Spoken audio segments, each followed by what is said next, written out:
Aloha, meu querido amigo, eu me chamo Thiago Krasevski e nesse vídeo eu separei algumas coisas que com certeza, se você fizer, vai pagar um preço bem caro, porque são coisas totalmente aversas ao que um sábio faria. Então vamos firmar aquele tratinho básico. Se tu gostar de alguma parte desse vídeo, não se esquece de deixar o teu like nem de se inscrever no canal. Primeira coisa que você não deve fazer: contar os seus segredos e fraquezas às pessoas. Primeiramente, qual é a sua noção da palavra vulnerabilidade? O que é ser vulnerável para você? Basicamente, ser vulnerável é ter um ponto fraco onde alguém pode te atacar. Não espere que as pessoas à sua volta se importem com os seus pontos de vulnerabilidade e tentem te ajudar. Se você conta que algo te aflige, 98% das pessoas vão dizer só: tá tudo certo, o tempo cura e blá blá blá. Fora o fato de que algumas pessoas esperam você falar sua fraqueza para usar isso contra ti.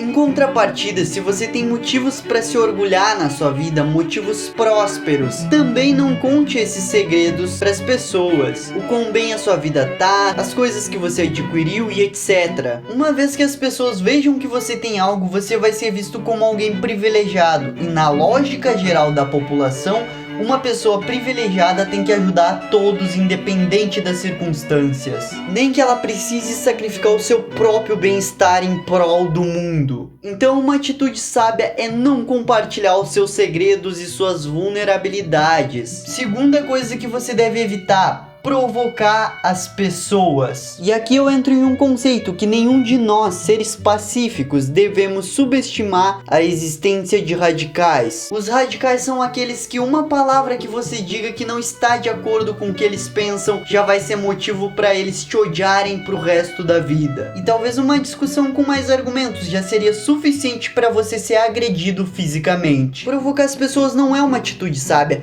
Imagina agora se você não sabe com quem você está falando e revela que o seu pai é um importante juiz, em um tom provocativo. E essa pessoa na verdade é um criminoso e pode vir saber agora quem você é, quem é sua família e tentar algo contra ti. Terceira coisa que você nunca deve fazer: ter ciúmes das realizações dos outros. Existem por aí seres humanos que conseguiram atingir a maestria em várias áreas da vida. E existem seres humanos que ultrapassam os níveis normais humanos em algumas coisas específicas, geralmente coisas que dependem da genética. Ou seja, tem pessoas que realmente são privilegiadas geneticamente. Um exemplo bem básico aqui: eu tenho 1,71 de altura, eu tenho 60 quilos mais ou menos. Qual seria a probabilidade de eu ser um powerlifting, um dos homens mais fortes do mundo? Eu sou extremamente fraco fisicamente, talvez qualquer um da minha altura e meu peso seja mais forte do que eu. Agora, você acha que eu tenho inveja de quem tem 1,85 e 100 quilos de músculo? Acertou. Não, mentira. Eu não tenho inveja, eu tenho inveja do meu eu do passado, quando eu consegui acordar às 5:30 da manhã para ler. A minha luta jamais vai ser contra as conquistas dos outros. Eu meço a minha evolução por mim mesmo, todos os meses, colocando minhas próprias metas na minha vida, cumprindo elas e seguindo para as próximas. E logicamente, ao longo da vida vai surgir agentes modificadores na nossa vida. E aí basta você alinhar sua vida e suas metas com esses novos objetivos seus. Na vida meio que não existe sorte, existe estar preparado com oportunidade, ou se preparar e criar suas oportunidades. O Elon Musk, ele não ganhou oportunidades na vida dele, ele construiu todas elas. A mesma coisa um drogado que vive na rua. A vida certamente deu uma oportunidade para ele consumir drogas e ele usufruiu dessa oportunidade. Quem sabe se o Elon Musk não estaria na rua hoje em dia em vez de um bilionário, se ele não tivesse tido escolhas diferentes. Em suma, ter ciúmes das realizações dos outros é o mesmo que ser ingrato com a sua própria liberdade de escolha. Toda e qualquer coisa que o teu colega realizou exigiu uma coisa chamada habilidade, e as habilidades podem ser adquiridas por qualquer um, exceto habilidades genéticas. Essas não podem serem modificadas, você precisa aprender a lidar e aceitar suas limitações genéticas. Quarta coisa que você não deve fazer: duvidar das suas capacidades de aprendizagem aprender. Esse é o maior tabu que eu acho que existe dentro do Brasil. Ah, mas eu não nasci bom em dicção, mas eu não consigo entender o que eu leio, mas eu não sei vender. Absolutamente todas as habilidades que você precisa na sua vida para ter sucesso, você tem. A habilidade de aprender habilidades. Se você sabe se comunicar, se você sabe ler, se você consegue compreender o que os outros falam, você tem todas as armas na sua mão para ser alguém bem-sucedido. Obviamente, comentando de novo, existem limitações genéticas sim. Eu vou dar um exemplo prático aqui meu, pessoal. Eu tenho uma coisa chamada afantasia. A afantasia é uma condição em que eu não tenho imaginação mental. Se você não tem a fantasia, você consegue imaginar as coisas com a sua própria mente.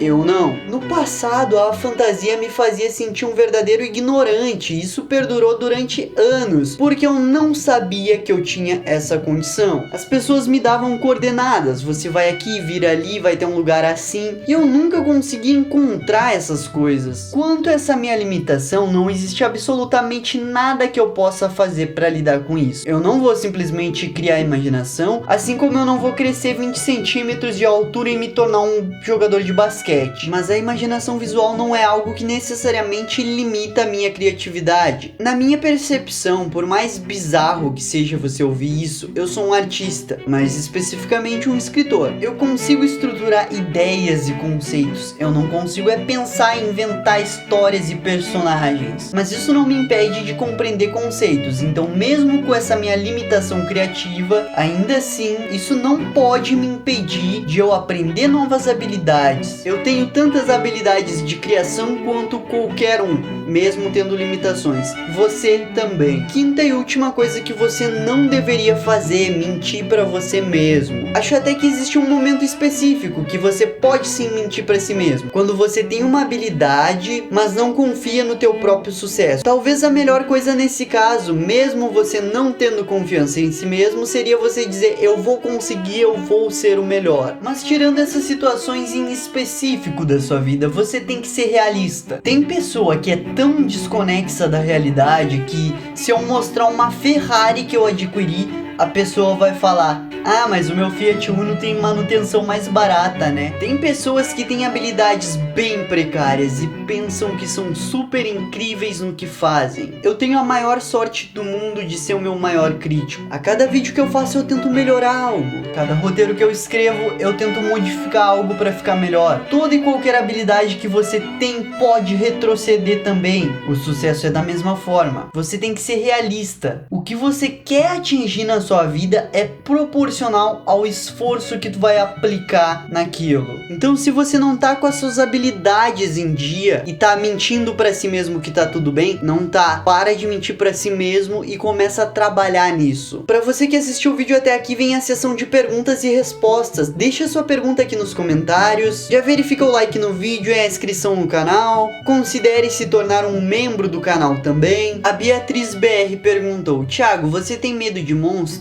Se tem, por quê? Monstros me refiro a pessoas. Eu tenho medo sim de pessoas que lideram grandes quantidades de pessoas e se dizem donas da verdade, porque isso pode induzir milhares de pessoas a fazerem coisas que não são tão legais assim, do ponto de vista ético e moral, é claro. O Jean perguntou: Thiago, qual é o melhor filósofo na sua opinião? Antes de qualquer coisa, eu quero deixar claro que isso de melhor ou pior não existe. Eu gosto muito e pra mim talvez seja o filósofo mais centrado e que mais eu compartilho valores, é o Immanuel Kant. Muito da filosofia dele influenciou a minha geração, basicamente um conceito de valores morais que tem como pilar inquestionavelmente os direitos fundamentais dos seres humanos. O Mr. Henry perguntou: você acha que saber das coisas e não conseguir falar o que você sabe é um problema? Sim, na minha humilde opinião. Principalmente se você vai trabalhar com público. Agora, se você trabalha com máquinas, saber fazer é melhor do que saber falar. Como eu sempre digo, não existe como fingir saber fazer. Você até pode dizer e falar o quanto você toca piano muito bem, mas se eu te der um piano, você realmente vai saber tocar? Agora, não se atenha somente à minha opinião. Na Grécia Antiga, a retórica era importantíssima para os cidadãos de lá. Perdão, eu não consigo lembrar se eu falo cidadãos ou cidadãs, então vou falar cidadãs porque eu não vou procurar na internet como fala essa palavra. E era pra ser ridiculamente fácil de eu lembrar e eu não consegui lembrar. A Grécia Antiga tinha a retórica como um importante instrumento, tanto político quanto filosófico, quanto de debates. E eu partilho da mesma ideia que eles.